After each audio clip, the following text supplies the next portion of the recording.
ربنا آمنا بما أنزلت واتبعنا الرسول فاكتبنا مع الشاهدين ومكروا ومكر الله والله خير الماكرين إذ قال الله يا عيسى إني متوفيك ورافعك إلي ومطهرك من الذين كفروا وجاعل الذين اتبعوك فوق الذين كفروا إلى يوم القيامة ثم إلي مرجعكم فأحكم بينكم فيما كنتم فيه تختلفون فأما الذين كفروا فأعذبهم عذابا شديدا في الدنيا والآخرة وما لهم من ناصرين وأما الذين آمنوا وعملوا الصالحات فيوفيهم أجورهم والله لا يحب الظالمين ذلك نتلوه عليك من الآيات والذكر الحكيم إن مثل عيسى عند الله كمثل آدم خلقه من تراب ثم قال له كن فيكون الحق من ربك فلا تكن من الممترين فمن حاجك فيه من بعد ما جاءك من العلم فقل تعالوا ندع أبناءنا وأبناءكم ونساءنا ونساءكم وأنفسنا وأنفسكم ثم نبتهل فنجعل لعنة الله على الكاذبين إن هذا لهو القصص الحق وما من إله إلا الله وإن الله لهو العزيز الحكيم فإن تولوا فإن الله عليم بالمفسدين قل يا أهل الكتاب تعالوا إلى كلمة سواء بيننا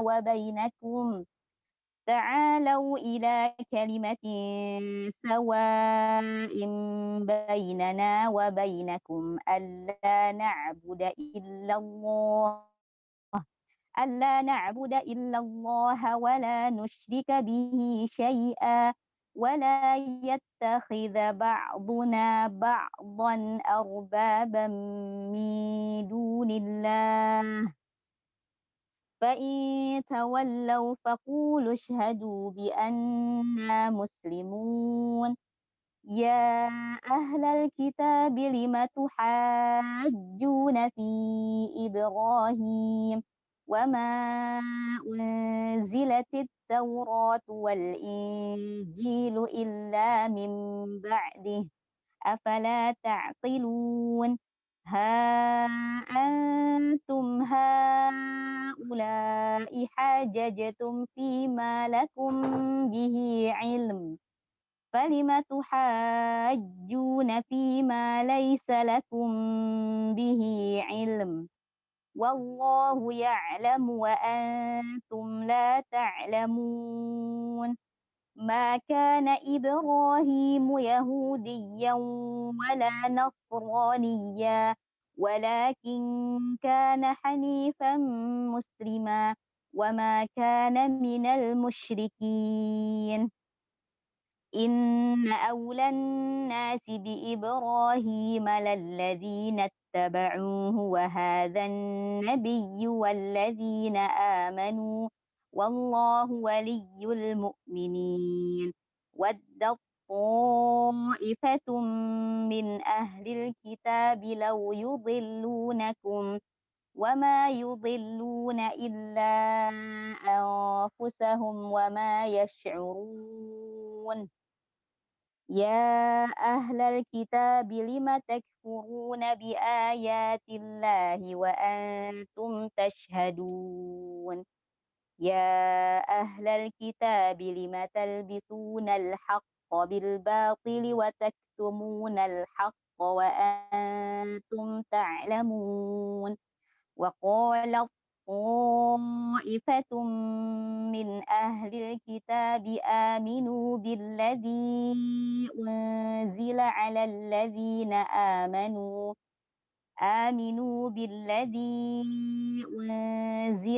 الذين آمنوا وجه النهار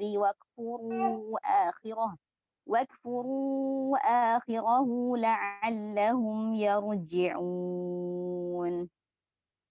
ولا تؤمنوا إلا لمن تبع دينكم قل إن الهدى هدى الله أن يؤتى أحد مثل ما أوتيتم أو يحاجوكم عند ربكم قل إن الفضل بيد الله يؤتيه من يشاء والله واسع عليم يختص برحمته من يشاء والله ذو الفضل العظيم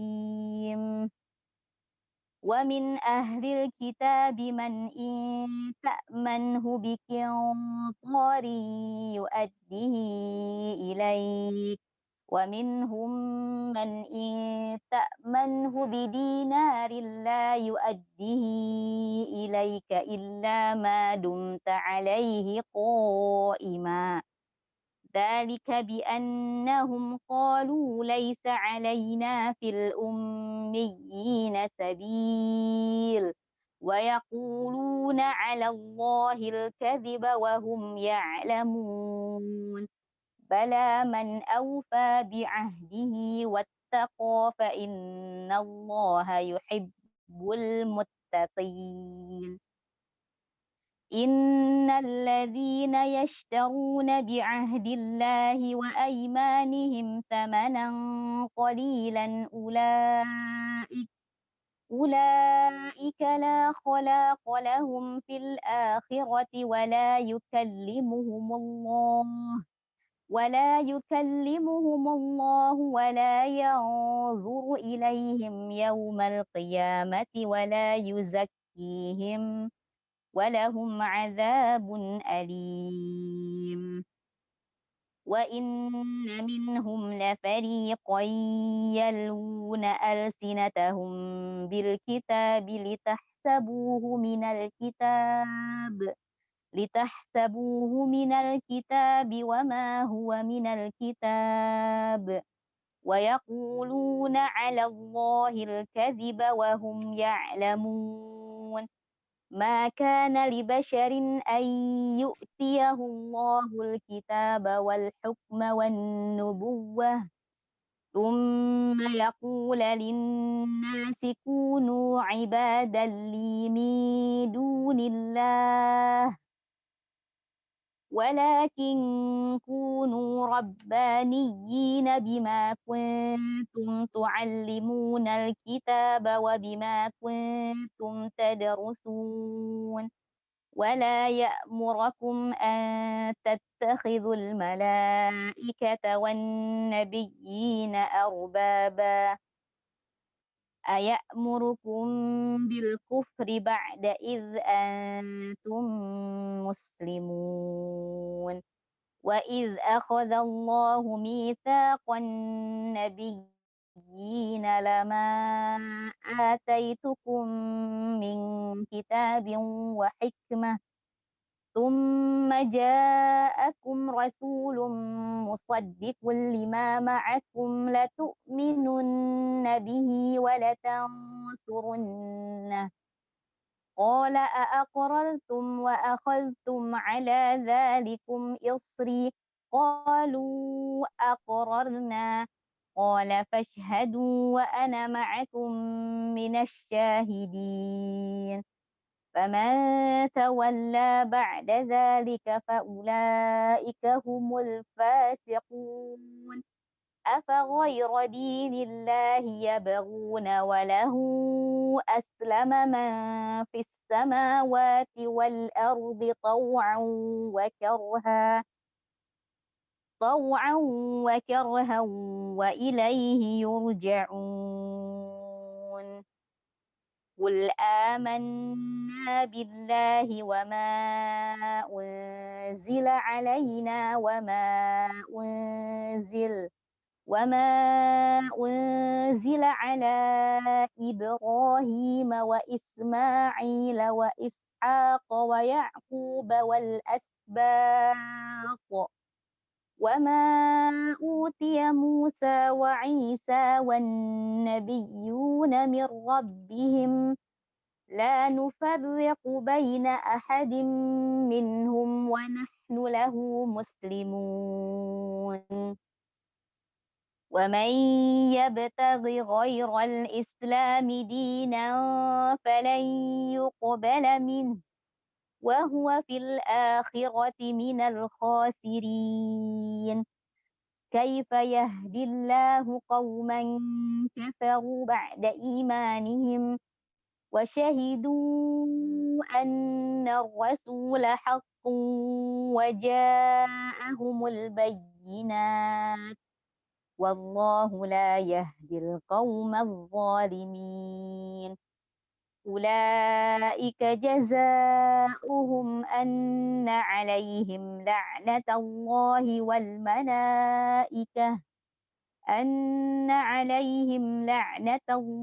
والملائكة والناس أجمعين خالدين فيها لا يخفف عنهم العذاب ولا هم ينظرون إلا الذين تابوا من بعد ذلك وأصلحوا فإن الله غفور رحيم إن الذين كفروا بعد إيمانهم ثم ازدادوا كفرا لن تقبل توبتهم وأولئك هم الضالون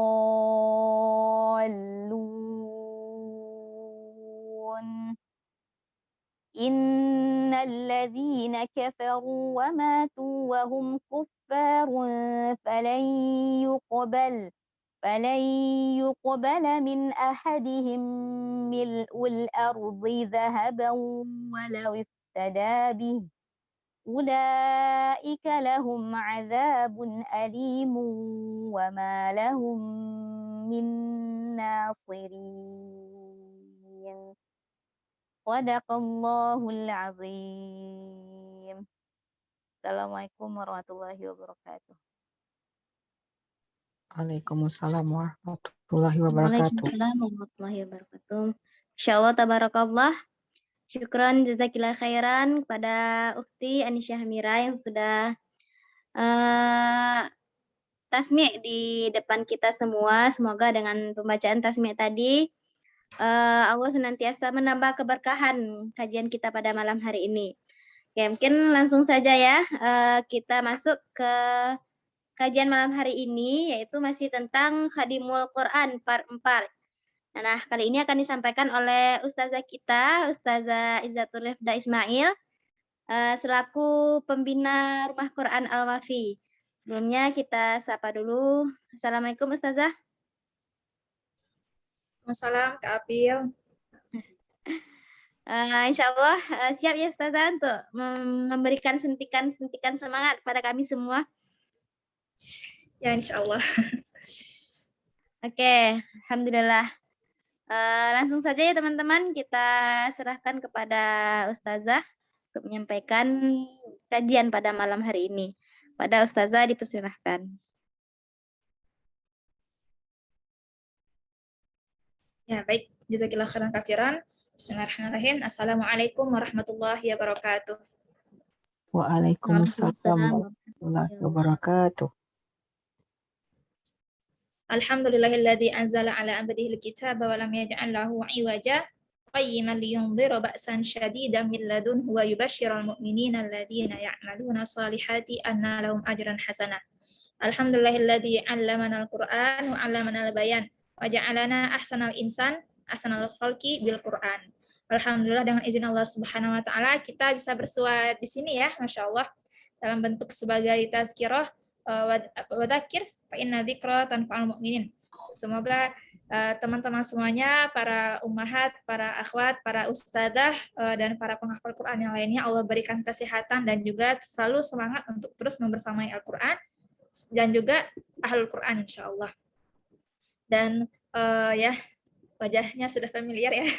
Kita selalu bersua insya Allah di layar kaca, dan semoga ini tidak memupus rindu antara kita, apalagi orang-orang mukmin bertemu pasti terus menumbuhkan rindu dan cinta ya insya Allah antara para penghafal Quran.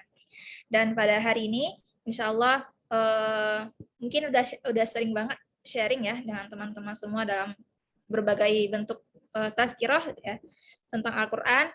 Namun semoga ini terus memanggil ya, recall our spirit gitu, memanggil kembali semangat kita untuk terus bersama Al-Quran kapanpun, dimanapun, dan bagaimanapun caranya insya Allah.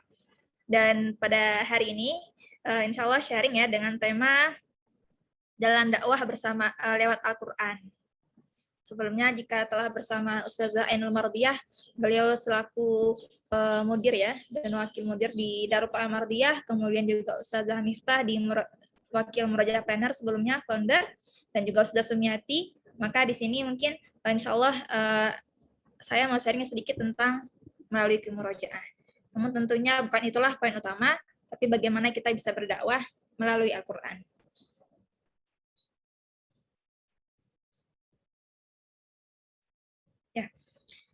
Insya Allah jalan lewat Al-Quran. Di sini mungkin sebagai tazkirah, di sini akan ada sedikit ini ya, huruf Arab gundul ya, untuk kembali mengetahui. Kita mengetahui ta'rif dan pengertiannya ulang, apa itu Ahlul Quran. Ini disebutkan oleh Imam Hasan Al-Ajurri ya, tentang apa itu Ahlul Quran. Selama ini kan kita hanya menganggap Ahlul Quran itu hanya bagi mereka yang membaca Al-Quran, menghafalkannya dan mengamalkannya.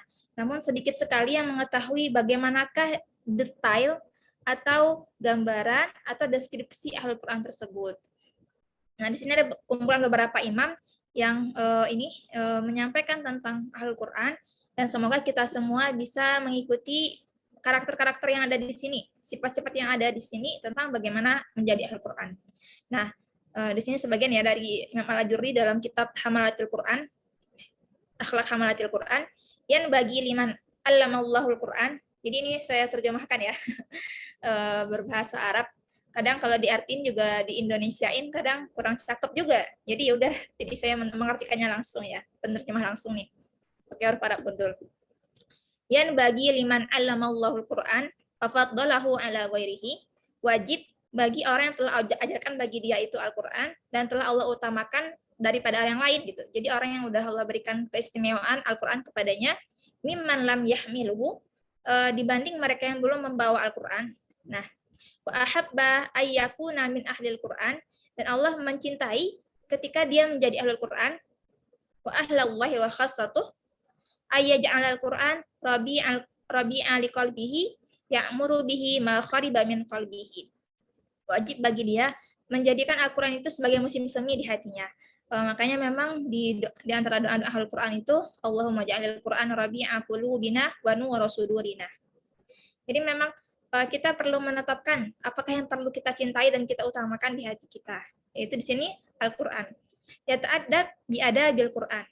Yang mana dia itu beradab dengan adabnya Al-Quran. Jadi dia beradab bukan hanya adab dia sesuka hati dia saja, melainkan bagaimana dia beradab dengan adabnya Al-Quran.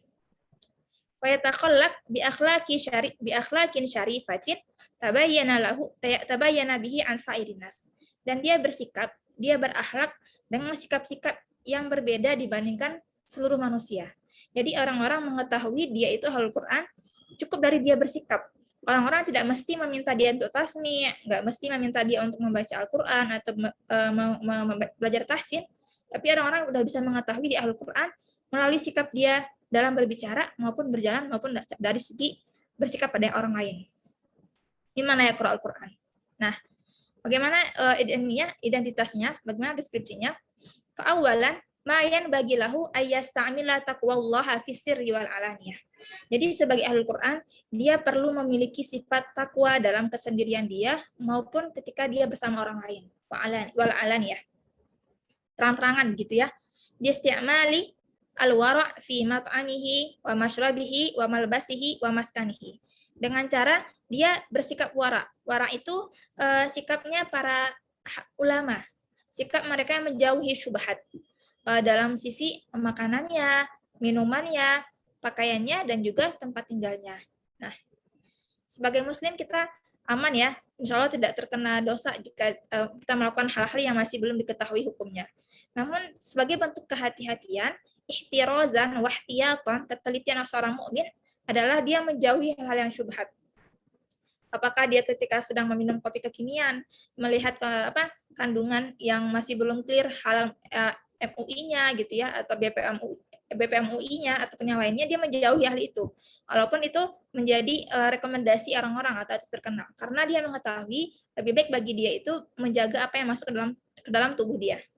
Begitupun dari segi pakaiannya gitu ya. Pakaiannya kan mungkin terlihat pakaian kan masa ada yang haram sih Kak gitu. Bisa jadi emang nggak ada, tapi jika terdapat hal-hal yang misalnya dari pakaian itu bisa memicu misalnya apa ya? Misalnya dari donasinya itu buat orang Israel gitu ya, atau misalnya justru digunakan membuat Yahudisasi atau Kristenisasi orang-orang non-Islam, dia juga menjauhinya sebagai bentuk kehati-hatiannya. Dan tempat tinggalnya apakah kira-kira tempat tinggal itu layak gitu ya, maupun juga kira-kira bersih dari segala hal yang berbau najis. Jadi dia memperhatikan sekali hal itu. Basiron bizamani wa fasadi ahlihi. Bahkan dia peka terhadap zamannya gitu, zaman yang ada pada diri dia sekarang dan juga kerusakan keluarganya. Kan sekarang teman-teman dan para akhwat serta umat semua mengetahui kalau sekarang itu udah zamannya dengan kemajuan teknologi, media sosial gitu, dengan berbagai aplikasi, Instagram, TikTok, Twitter, Facebook, apalagi sekarang ini ya, YouTube gitu ya. Nah, itu kan makin banyak terjadi kerusakan yang ada di zaman kita sekarang ini. Dan dia peka akan hal itu gitu. Jadi dia mengetahui apa saja kerusakan yang menimpa keluarganya maupun masyarakat di sekitarnya. Fahuwa yuhadziruhum ala dinihi. Nah, karena dia peka itu, dia mengingatkan orang-orang terhadap kembali kepada agamanya. Muqbilan ala sya'nihi. Kembali menghadap kepada apa yang harus mereka lakukan di agama Islam ini. Mahmuman bi islahi ma fasada min amrihi. Serta dia itu mementingkan gitu ya, memperhatikan apa yang perlu diperbaiki dari kerusakan itu. Misalnya kerusakan zaman sekarang gitu ya, walaupun udah banyak para penghafal Quran, namun masih banyak sekali yang bermaksiat. Nah, itu tuh kira-kira apa yang rusak dari sana, apa yang kurang dari sana. Misalnya ruh Al-Qur'annya itu nggak ada gitu. Nah, maka dia tergerak untuk memperbaiki hal itu. Hafizan li lisanihi. Begitupun dia menjaga apa yang keluar dari bibirnya, dari lisannya.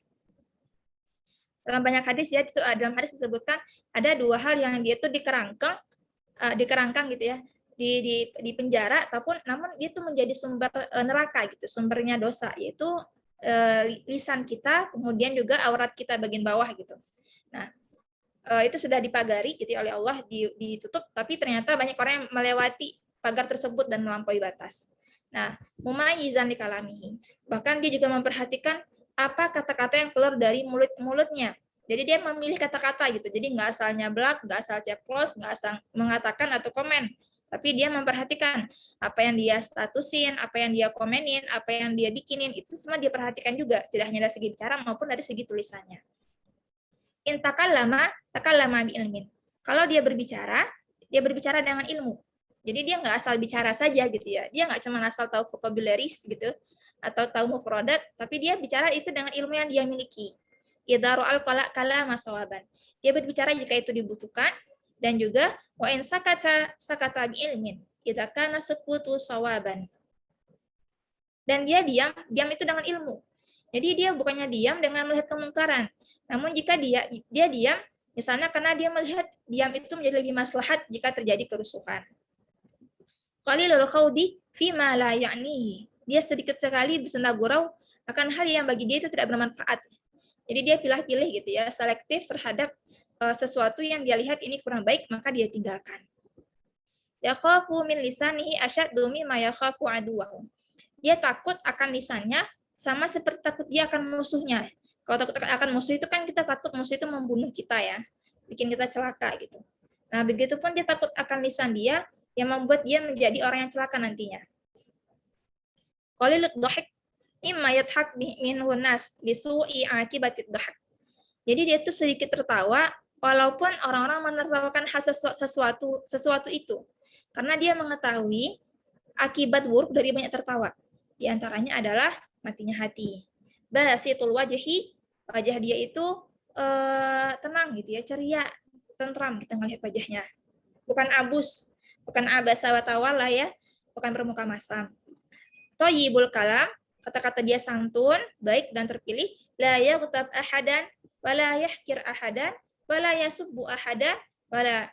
Jadi dia tuh nggak menggibahi orang lain, dia nggak ngegosipin gitu ya, dan nggak ngelambe turahin gitu, atau nggak misalnya banyak hal gitu, wala yahkir ahadan, dan dia tuh tidak mencela. Jadi dia tuh tidak termasuk dalam barisan-barisan netizen yang mudah bergabung, misalnya mencela sesuatu info yang bahkan itu belum tentu kebenarannya. Wala yasubbu ahadan, dan dia juga tidak merendahkan orang lain. Jadi walaupun terlihat di mata dia ada orang yang mungkin di bawah dia dari segi penghasilan, pekerjaan, pendidikan, ataupun hal yang lainnya, namun dia tidak merendahkannya. Wala yashmit bi musibah, dan dia juga tidak akan diam terhadap musibah ataupun ada cobaan yang menimpa. Wala yabghi ala ahadin, serta dia tidak melampaui batas terhadap orang lain, alias kalaupun dia tidak melewati batas gitu kan. Kadang kita kan kepo sama orang lain, keponya nyakitin orang lain gitu. Kadang-kadang ada seperti itu. Nah, maka dia tuh berusaha menjauhi hal itu. Ya tulubu rif'ah minallah la minal makhlukin.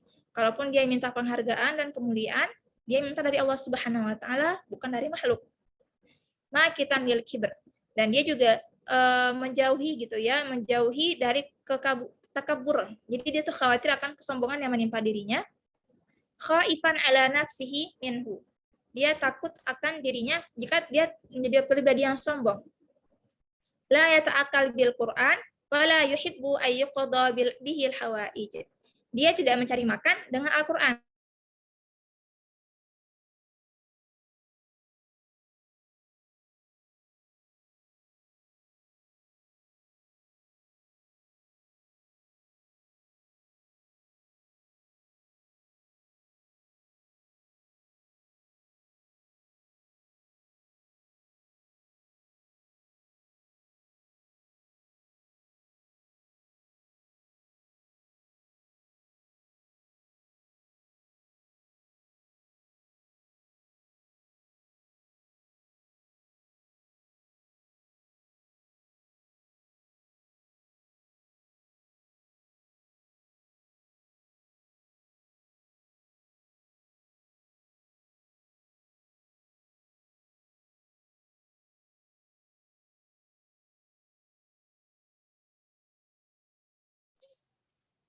Afwan sebentar ya teman-teman, mungkin Ustazah Rifda sedang ada gangguan jaringan. Ana coba konfirmasi dulu.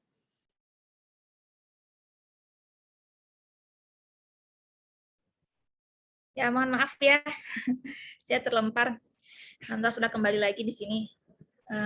Nah, jadi sebagai Al-Quran itu dia tidak menjadikan tadi Al-Quran sebagai sumber penghidupan dia gitu ya. Jadi walaupun misalnya dia dapat kafalah dari Al-Quran, namun dia dalam hatinya pun berniat memang mensiarkan Al-Quran dan ngajarin Al-Quran, bukan buat mencari uang. Nah, selanjutnya juga la yata'akkal wa la yuhibbu ayyuqadha bihil hawaij bil Quran. Dan juga dia itu, nah di sini ya, wala yas'a bihi ila abna'il muluk. Dan dia tidak menjadikan Al-Quran itu sebagai bentuk dia caper terhadap orang-orang penguasa gitu. Jadi dia pokoknya aku jadi pengen jadi hafiz Quran biar terkenal gitu ya, biar menjadi selebgram, biar bisa dapat banyak beasiswa. Dia nggak seperti itu. Itu sifat-sifat dia. Nah, wala yujalisu bihil aghniya liqrimuhu. Dan dia tidak duduk bersama orang-orang kaya supaya mendapatkan perhatian dan kemuliaan dari mereka. Alias dia tidak sengaja membaguskan suara dia gitu agar orang-orang mengeluh-ngeluhkan dia. Wah, bagus nih hafalan Qur'annya, bagus nih tilawah Al-Qur'annya, tahsinnya, murotalnya cakep banget gitu. Dia enggak seperti itu niatnya dalam hatinya. Ya qana bil qalil yakfihi. Dan dia merasa cukup dengan segala yang telah Allah berikan kepada dirinya dan dia tidak tamak ya. wa yahdhar ala nafsihi minad dunya ma yutghihi. Dan dia khawatir sekali jika dia mendapatkan dunia yang membuat hal itu membuat dia melampaui batas gitu, alias dia jadi pengen banget gitu ya. Kita kan kalau dalam teori ekonomi kita habis dapatin sesuatu itu kadang kita nggak merasa puas, justru kita pengen lebih. Nah, dan selanjutnya wayat tabi' wajibatal Qur'an wa sunnah, dia mengikuti kewajiban Al-Qur'an dan di as-sunnah. Yakulut ta'am bil ilmin wa yashrab bi ilmin wa yalbas bi ilmin wa yanam bi ilmin wa yujami' ahlahu bi ilmin wa yastahib al-ikhwan bi ilmin. Kalau misalnya saya baca gitu ya, ada kalau kayak putri-putri Inggris gitu atau misalnya ratu-ratu Inggris gitu, adalah istri-istri pangeran kerajaan itu, mereka punya tata krama dan juga MOU serta peraturan bagaimana mereka harus bersikap. Bahkan mereka itu nggak boleh makan yang berlemak, nggak boleh makan gorengan. Habis itu kalaupun menggunakan cat kuku tuh nggak boleh kecuali yang transparan. Terus mereka menggunakan pakaian yang sudah dipilih warnanya gitu ya, dan juga mereka tidak bisa tertawa terbahak-bahak gitu. Jadi mereka itu saking ketatnya gitu ya punya peraturan gitu di kerajaan Inggris.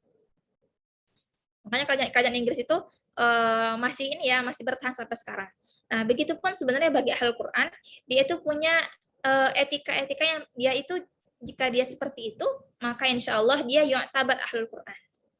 Dia makannya dengan ilmu, dia mengetahui apa yang dia makan, sumber apa yang dia makan, apakah makanan itu menjadi nutrisi bagi otak dia, bagi jiwa dia, serta akan mendukung dia untuk menghafal Quran gitu. Begitupun dia minum juga dengan ilmu. Minumnya pun minuman jahe gitu kan, yang zanjabil disebutin Al-Quran gitu, minum-minum yang madu gitu. Itu dia minum susu, dia mengetahui hal itu bikin dia tuh lebih sehat gitu dan lebih bersemangat dan lebih fit. Contohnya, wayal bas di ilmian gitu. Dia menggunakan pakaian yang tidak membuat manusia itu menjadi melihat dia gitu jadinya. Maksudnya jadi kayak mentereng banget dan bikin manusia itu jadi gagal fokus melihat dia gitu. Jadi dia tuh dengan ketawaduannya tuh seperti itu. Wayana bi ilmin. Dan dia tidur pun dengan ilmu gitu. Dia mengetahui jika Rasulullah itu tidur ba'da Isya atau menjelang jam 10 gitu, sehingga dia bisa bangun lebih cepat untuk tahajud. Wa yujami ahlahu bi ilmin, dan dia berkumpul atau berhubungan dengan istrinya atau keluarganya itu dengan ilmu juga. Wa yastahib ikhwan bi ilmin. Dia itu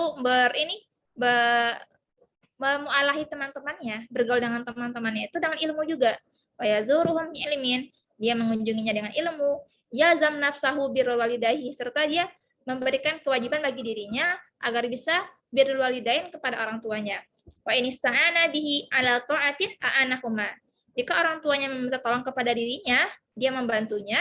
Wa in ista'ana bihi ala ma'siyatin lam tu'innahuma 'alaiha. Akan tetapi kalau misalnya orang tuanya itu minta tolong tapi terhadap keburukan, dia tidak menemaninya, warafiqa bihima fi ma'siyatihi iyahuma bihusnil adab. Liyurji'a an aqabihin ma arada mimma la yuhsin bihima fi'lihi. Nah, ini cukup unik ya. Mungkin akhwat di sini sering bertanya-tanya, kalau orang tua kita nyuruh kepada keburukan gimana gitu kan? Di sini penjelasannya adalah dia tidak menolong mereka, akan tetapi menemani mereka ketika orang tua melakukan keburukan dengan tujuan warafiqa bihima fi ma'siyati iyahuma bihusnil adab liyurji'a, agar bisa kembali mengajak mereka kepada kebaikan. Jadi kalau misalnya teman-teman di sini ada orang tuanya yang nyuruh kepada keburukan gitu ya, insya Allah nggak ada semua sih, tapi dia kayak terus memantau gitu, memantau orang tuanya dengan tujuan bisa kembali mengajak orang tua kepada kebaikan supaya tidak jatuh pada jurang kemaksiatan yang begitu dalam. Misalnya sebenarnya ya kayak rokok kan masih ikhtilaf ulama gitu ya. Bukan ada yang bilang rokok itu haram, ada yang bilang makruh, ada yang bilang mubah. Pokoknya selama nggak ada dalil yang mengharamkan, maka dia itu tidak diharamkan. Akan tetapi dalam kaidah fikih ya gitu ya, dalam kaidah usul fikih, sesuatu yang membuat madarat, membawa keburukan, maka itu bisa dihitung haram atau makruh gitu. Dalam kaidah usul fikih. Nah, orang tuanya mungkin senang gitu, minta tolong dibeliin rokok, minta tolong di ini gitu ya. Tapi dia mungkin nggak bisa langsung menggakkan, tapi dia berusaha bagaimana sang ayah gitu ya, atau orang keluarganya itu bisa berhenti dari rokok dengan cara yang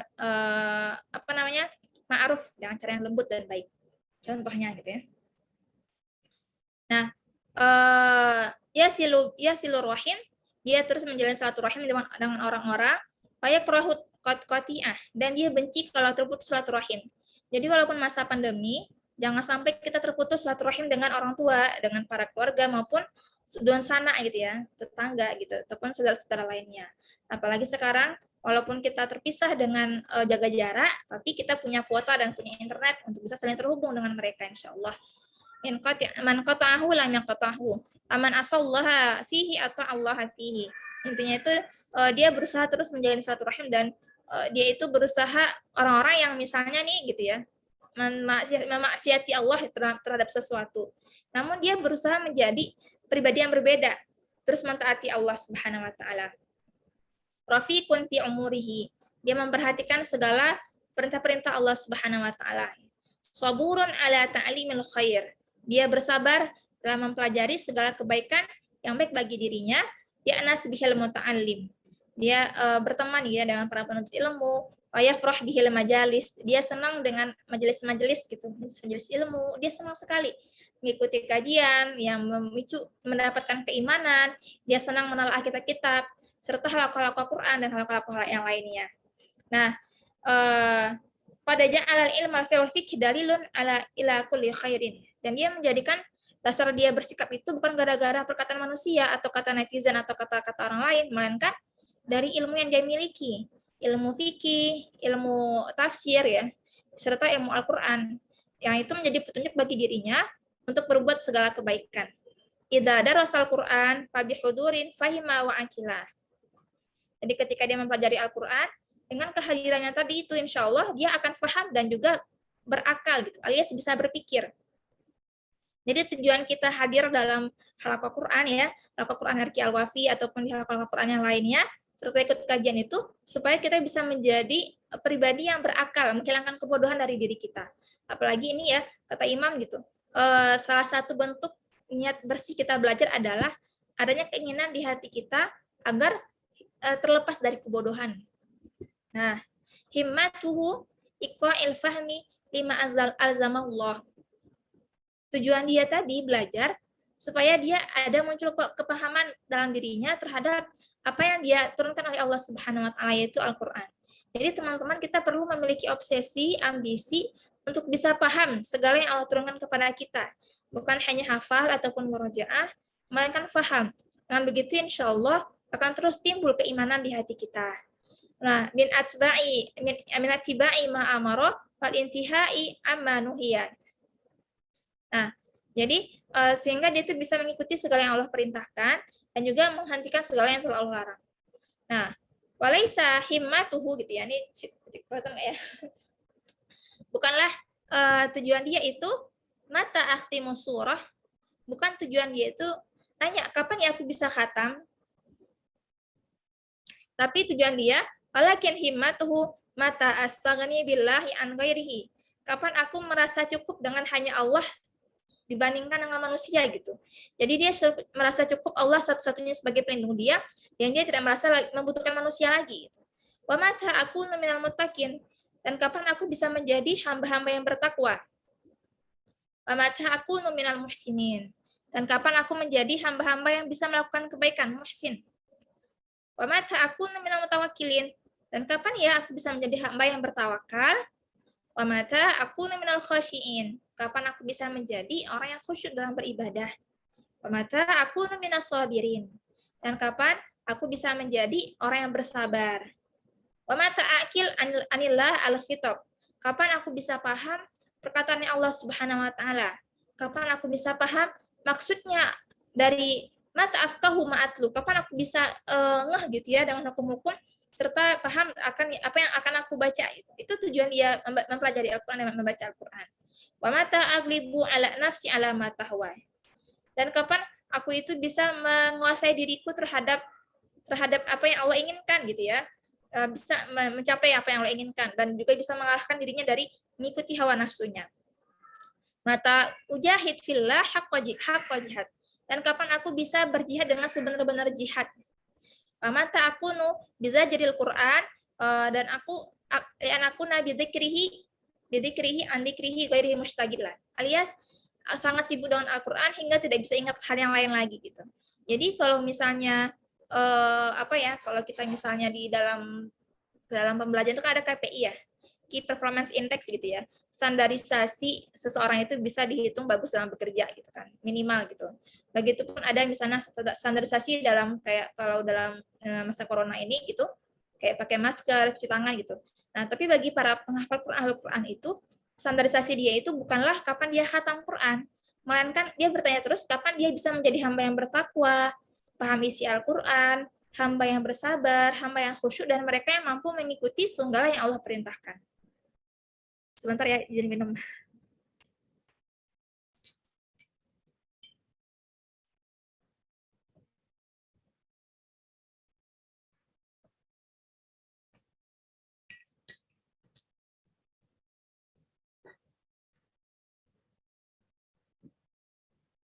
Nah, di sini ya, kenapa tadi judul kita pada hari ini? Dan lewat Al-Quran, karena memang insya Allah hati-hati kita itu akan bersatu itu dengan Al-Quran. Kulul qulubi taftarik illal qulub al-mutahabbah fillah fa inna mau'idahal jannah. Setiap hati berpisah kecuali hati-hati yang saling mencintai karena Allah Subhanahu wa taala. Karena muaranya adalah surga. Dalam hadis riwayat Muslim ya, Rasulullah SAW bersabda, Inna Allah Ta'ala yaqulu yaumal qiyamah ainal mutahabbuna bijalali. Mana orang-orang yang saling mencintai karena aku? Al-yaum azilluhum fi zilli yauma la zilla illa zilli. Pada hari ini, aku akan menaungi mereka dengan naunganku, di mana tidak ada hari selain tidak mana ada naungan selain naunganku pada hari ini.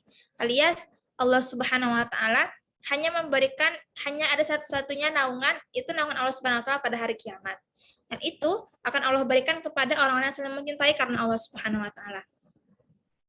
Dalam banyak hal ya, dalam banyak kondisi, bagaimanapun cinta kita pada manusia gitu ya, yang sudah menikah pada suami, istri dan anak, maupun sama teman, sama pasangan ataupun yang lainnya, cinta-cinta itu akan terpisah pada hari kiamat.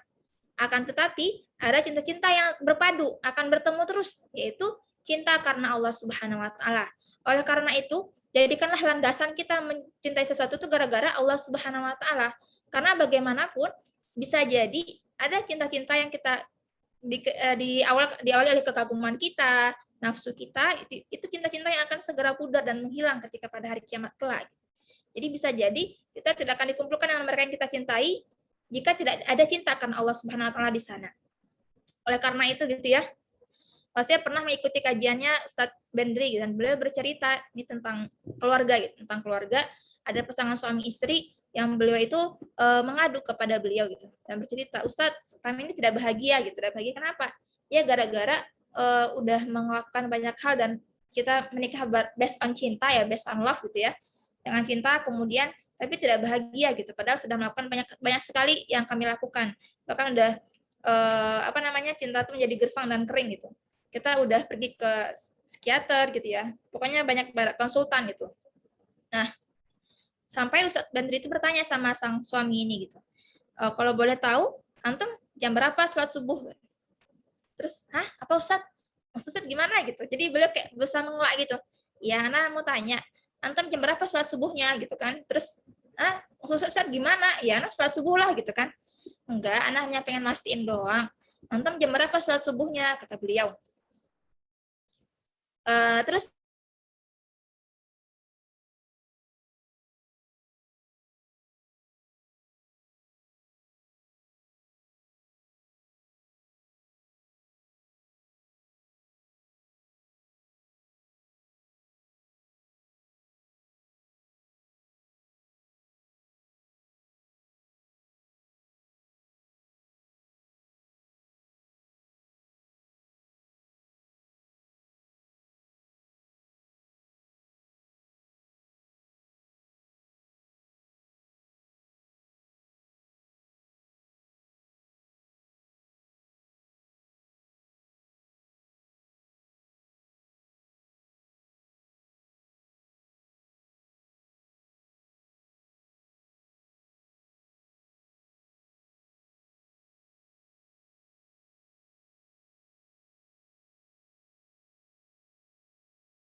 Ya, mohon maaf ya.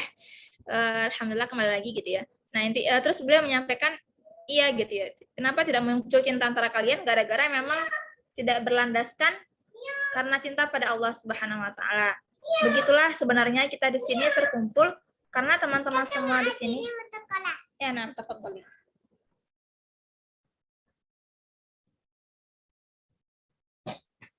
Nah, jadi kita berkumpul karena cinta sama Al-Qur'an gitu. Hingga terus Allah kumpulkan di sini bersama orang-orang mencintai Al-Qur'an. Jadi jangan heran ya, kalaupun sekarang kita berpisah gitu ya, dengan program ini berpisah, dengan kajian ini kita telah berpisah, tapi nanti insya Allah teman-teman akan terus bertemu dengan orang-orang yang mencintai Al-Quran dimanapun dan kapanpun. Karena insya Allah telah ada pengikat yang kuat di sini, yaitu mencintai karena Allah Subhanahu Wa Taala. Jadi walaupun misalnya kita nggak saling kenal, gitu, nggak tahu dari mana asalnya, gitu, berapa usianya, lantai dan ya, habis itu berapa usianya dan juga berapa umurnya, namun kita jadinya saling mencintai karena Allah Subhanahu Wa Taala, karena Al-Quran ini. Begitulah kita terus berusaha apa ya, sebuah kesyukuran ya, kita menyayangi seseorang gitu ya, karena Allah Subhanahu Wa Taala, yang dengan sayang itu kita bisa mendapatkan surganya Allah Subhanahu Wa Taala. Itu diantara 7 golongan yang mendapatkan naungan pada hari kiamat ya. Diantaranya orang-orang mencintai masjid, dan diantaranya ini satu, orang-orang yang dia itu saling menyayangi dan mencintai karena Allah Subhanahu Wa Taala. Jadi tidak salah kalau misalnya nanti kelak teman-teman jangan merasa pelit dan sungkan ya mengatakan kepada salah seseorang gitu ya, uhibbuki fillah ya ukhti gitu. Aku mencintaimu karena Allah Subhanahu Wa Taala. Karena itu bukan lebay, melainkan memang kita mengakui bahwasanya kita menyayangi dia karena ketaatan dia pada Allah Subhanahu Wa Taala. Apalagi di sini kita perlu memastikan juga orang-orang yang kita sayangi, ayah kita, ibu kita, saudara-saudara kita, itu bagaimana ketaatan mereka kepada Allah Subhanahu Wa Taala. Supaya apa? Supaya bisa berkumpul pada hari kiamat kelak. Jadi kalau misalnya nih kita melihat tetangga kita, saudara kita gitu ya, adik kakak kita gitu, sedang menurun keimanannya, malah sholat gitu, kemudian bermaksiat, maka ingatkan mereka. Itu sebagai bentuk cinta kita kepada mereka. Bukanlah cinta jika hanya berdasarkan kita memberikan materi, melainkan cinta jika kita bisa memastikan dia bisa sampai dengan kita ke surganya Allah Subhanahu Wa Taala, insya Allah. Nah, dengan tadi ya Al-Quran ini tadi gitu, kenapa berdalil Al-Quran? Karena kita kalau ngajarin orang itu Al-Quran, ngasih syariat Al-Quran itu, Al-Quran akan menjadi sumber ilmu serta investasi dan inspirasi bagi dia. Ini saya hari ini banyak ngambil dari kutub Arab ya gitu. Ini mungkin sudah pernah saya share dan teman-teman lihat ya.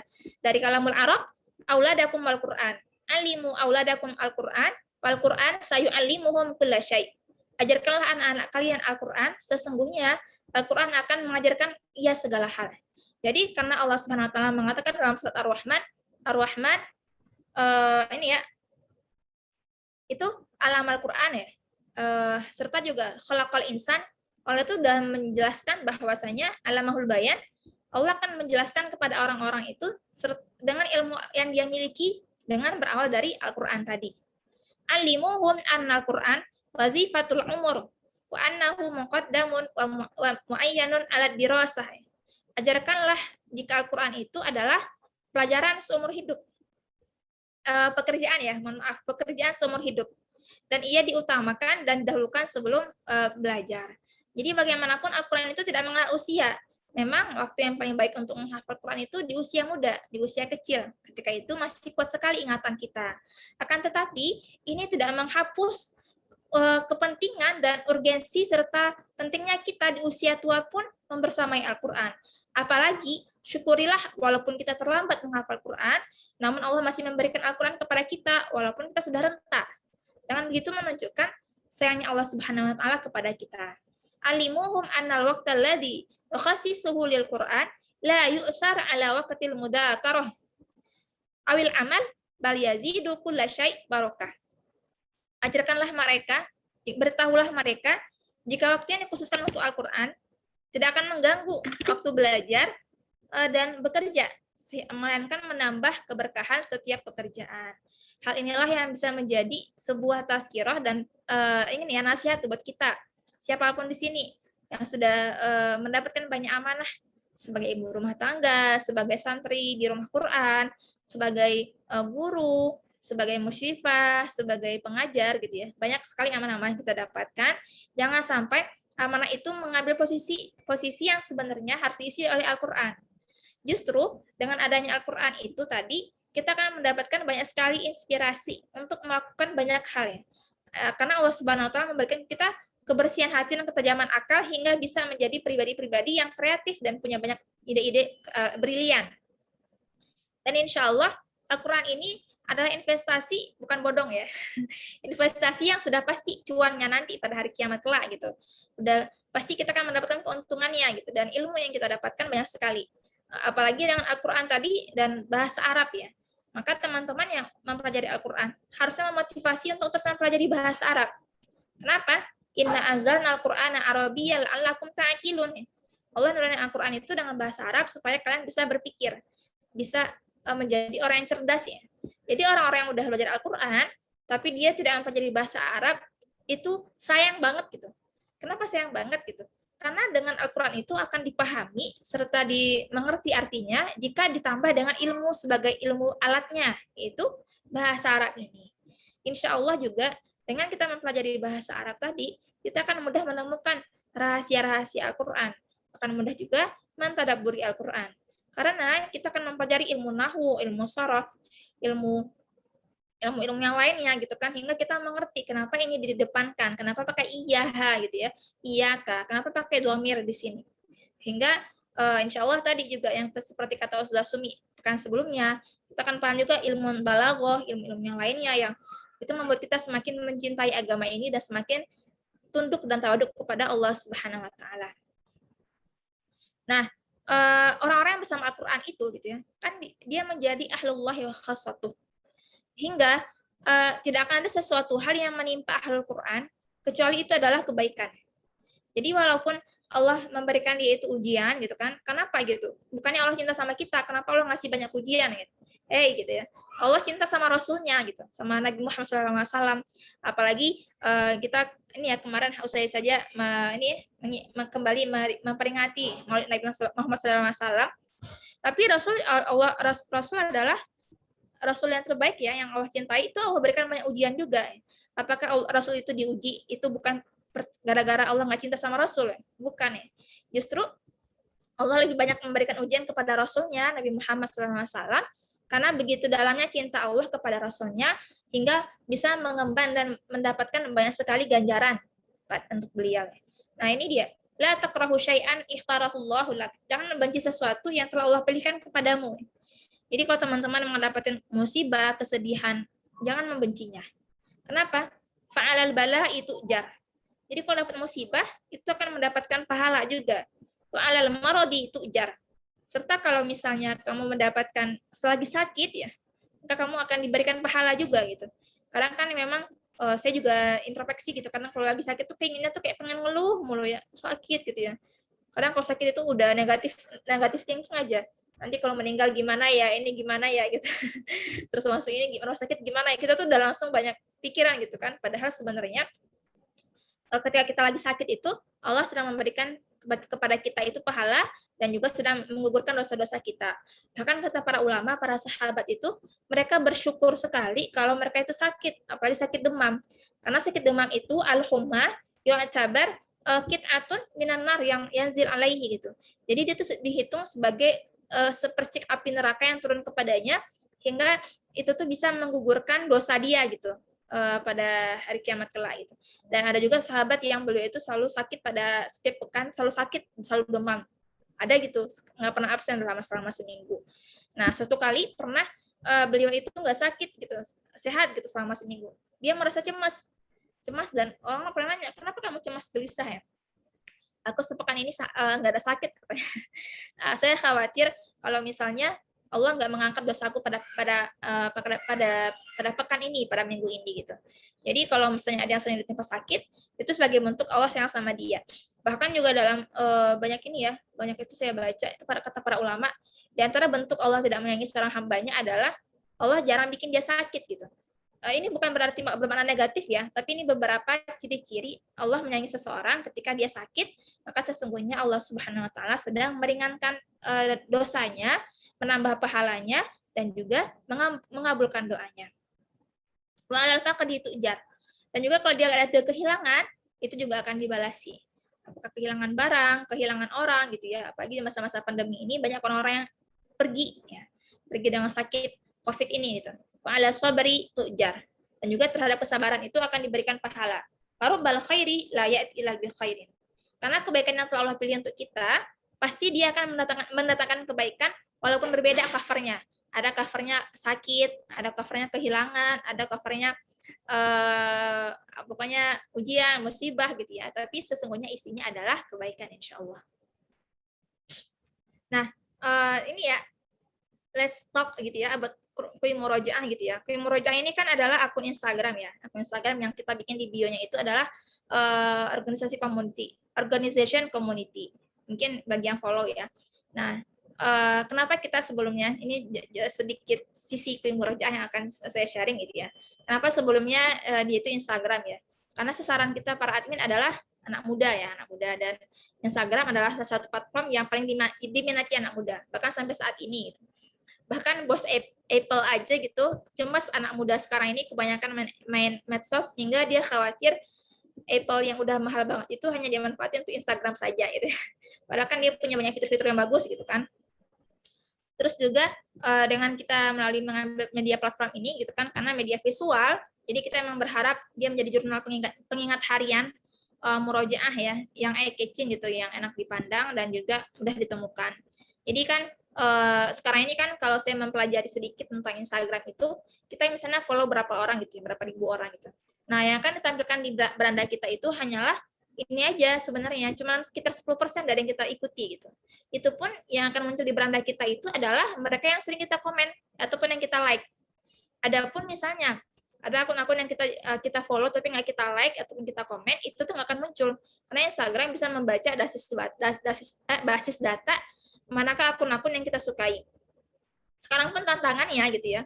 Instagram kan misalnya nih ada beranda, ada akun kita, ada sama ini ya explore. Nah, tantangannya adalah dengan ada 3 layar tadi gitu. Kita mungkin di awal itu bisa mendapatkan banyak tazkirah nasihat di layar pertama di bagian beranda. Karena kita follow akun-akun hijrah, akun-akun kebaikan. Akan tetapi saat kita itu nge-slip gitu ya, misalnya kayak mengganti halaman itu dengan sekelebat jari kita akan langsung melihat banyak akun-akun yang tidak bagus gitu.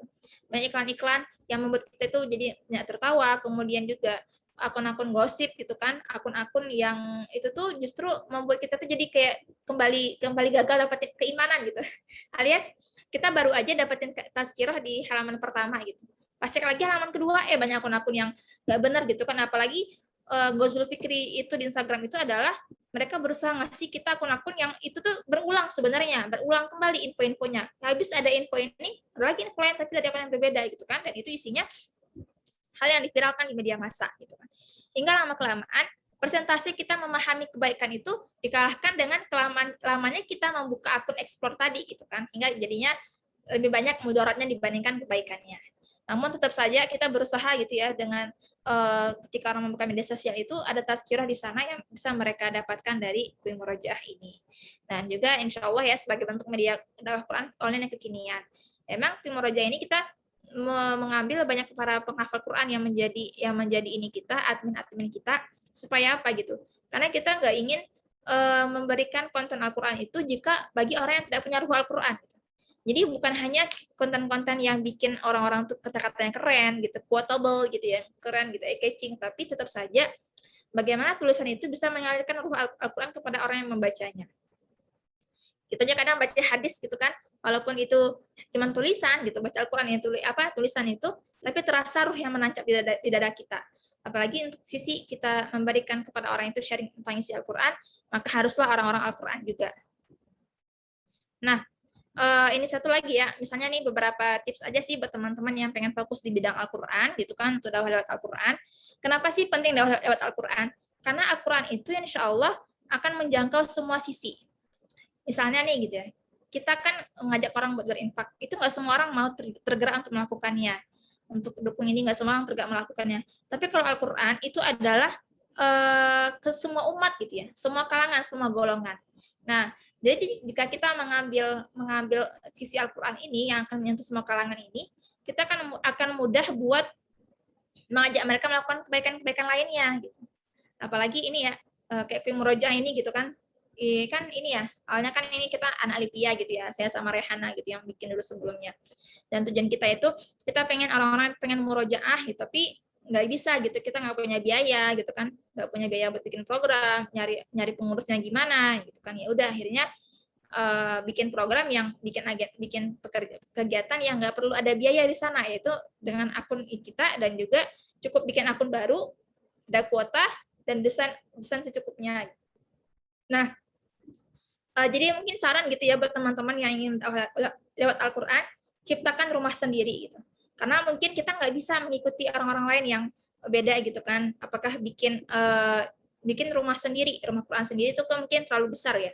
Bikin komunitas sendiri atau bikin warna sendiri.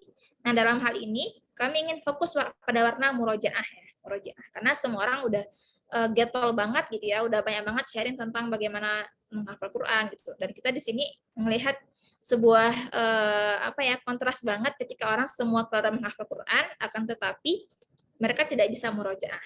Padahal Al-Quran ini adalah wazifatul umur, pekerjaan seumur hidup. Makanya hal ini sangat penting sekali. Terus juga kita nggak pengen juga yang namanya hanya sharing-sharing quote-quote yang nusuk hati tapi tamparan online gitu aja gitu ya. Tapi kita emang pengen setidaknya ada yang memang sebagai reminder gitu. Makanya kita menentukan tema-tema variatif pada periode tertentu. Misalnya terapi murojaah gitu ya. Bagaimana orang-orang yang udah nggak lama murojaah itu kita ada terapi tapi via tulisan, begini terapinya gitu ya. Kemudian hal menghafal Quran, habis itu kayak tentang dunia per-MTQ-an gitu. Jadi kita sharing memang informatif gitu supaya mereka itu bisa mendapatkan arahan gitu. Kadang kan kita bilang, ayo kamu menghafal Quran gitu, tapi kita nggak ngasih tahu bagaimana cara menghafal Quran. Dan lebih baik sekali memang dibanding kita menyuruh orang melakukan sesuatu, lebih baik kita menyampaikan bagaimana cara melakukannya pada orang lain. Misalnya gitu ya, kita nggak cukup ayo masak gitu, tapi ayo kamu ambil itu pisang terus digoreng terus dikasih meses. Jadi orang tuh langsung mendapatkan arahan dan tutorial bagaimana cara melakukannya gitu. Begitupun dengan murojaah. Nah, terus juga dengan tadi kita terus terjun ya, kalau kata Sosumi itu masuk dalam lautan ya, gitu, lautan Al-Quran, maka kita lama-kelamaan menemukan hal-hal baru dan unik dalam dunia murojaah. Jadi makin lama tuh makin ketemu hal-hal yang emang, oh ini ternyata ya gitu ya, oh ternyata seperti ini ya yang bisa kita olah gitu. Apalagi makin banyak juga orang yang DM kui murojaah gitu ya, itu DM-nya itu bukan hanya minta tips saja gitu, melainkan juga mereka menceritakan ada mereka yang ternyata itu melakukan dosa besar gitu kan, padahal udah hafal Quran, itu juga banyak gitu. Pokoknya jadi banyak hal-hal yang kita tuh nggak nyangka kan, wah kok bisa ya menghafal Quran seperti itu gitu. Tapi begitulah sebenarnya, bagaimana hidayah itu kadang bisa hilang, tapi kita perlu berusaha terus mengembalikannya dengan taubat kita. Nah, terus juga selain itu, kita juga menghadirkan berusaha senantiasa menggali tips-tips dan motivasi dari tokoh-tokoh teladan murojaah gitu. Jadi nyari-nyari tokoh-tokohnya, dan pastinya mengumpulkan tim yang satu visi misi. Kadang kan gini ya, memang sih kui murojaah ini belum punya program online yang benar-benar ada gitu, program murojaah, baru bikin program itu kayak Hijrah Challenge itu via Instagram. Karena kami mengetahui sebenarnya itu sudah banyak sekali program murojaah. Namun orang-orang sering berpikir mereka itu berhasil bersama Al-Quran itu gara-gara program yang mereka ikuti. Jadi mereka based on program, bukan based on diri mereka sendiri gitu ya. Jadi kadang ayo kita ikut program ini pasti kita berhasil gitu ya. Jadi yang dia berhasil itu gara-gara programnya, bukan diri dia yang berusaha gitu. Hingga banyak sekali kita menemukan orang-orang yang program, tapi ketika program sudah selesai, mereka berhenti juga bersama Al-Quran. Nah ini di sini kita berusaha mengevaluasi konten yang ada target berikutnya. Jadi saya mengatakan bagaimanapun teman-teman punya target dan rencana untuk bisa dakwahin Al-Quran dalam sisi manapun, pastinya butuh satu ya, konsistensi dan juga kemampuan serta berpengorbanan. Karena kita menilai siapa kita berkorban, namun kita semua berusaha memberikan kontribusi maksimal di sini. Jadi kadang udah gitu, kadang saya yang bikin kontennya gitu, terus ngedesain, terus bikin konten, jadi emang harus turun ke jalan semuanya. Nah, ini adalah di sini yang mungkin ketemu adalah karena kita itu mungkin para guru Quran itu kadang lebih sibuk di dunia nyata daripada dunia maya gitu. Jadi alias kadang lupa nih kita punya murojaah nih ya, tempat teman-teman udah pada sibuk kadang MTQ gitu ya, ngajar Quran, jadi kadang kita lupa juga ada murojaah ini. Tapi ya begitulah, bagaimana ya, walaupun kita punya target-target dakwah yang berbeda, harus terus jalan walaupun sempat mati suri dan berhenti. Insya Allah saya mengetahui teman-teman semua di sini yang hadir punya kelebihan dan punya kecenderungan akan satu hal yang teman-teman bisa maksimalkan. Hanya tinggal dimulai, ya, start it and continue it. Dimulai dan diseriusi dan konsisten, itu kunci sebuah perubahan. Karena bagaimanapun kita pengen punya rencana besar, ketika nggak dimulai, maka dia hanya menjadi mimpi dan menjadi sia-sia saja. Dan di sini ya beberapa hal yang sedikit saya kulik gitu ya.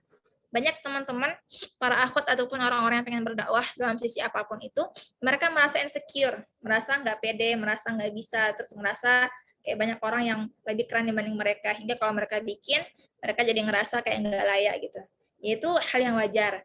Itu semua juga sama yang saya rasakan dulu ketika awal-awal, kayak kepengen Allah kasih ilham, pokoknya saya pengen nulis tentang Al-Quran gitu ya. Tapi saya ngerasa memang dulu pernah melalui fase-fase teman-teman lebih banyak lagi hafalan Qurannya, lebih mungkin gitu ya, lebih banyak sanadnya, terus lebih bagus bacaan Qurannya. Lah saya masih dalam struggle murojaahnya dulu gitu. Ngerasa kayak kalau saya bikin tulisan tentang Al-Quran, orang-orang menghargai nggak ya gitu. Kadang kayak gitu tuh begitu pasti muncul. Pasti ada gitu ya, itu yang insecurity gitu tadi.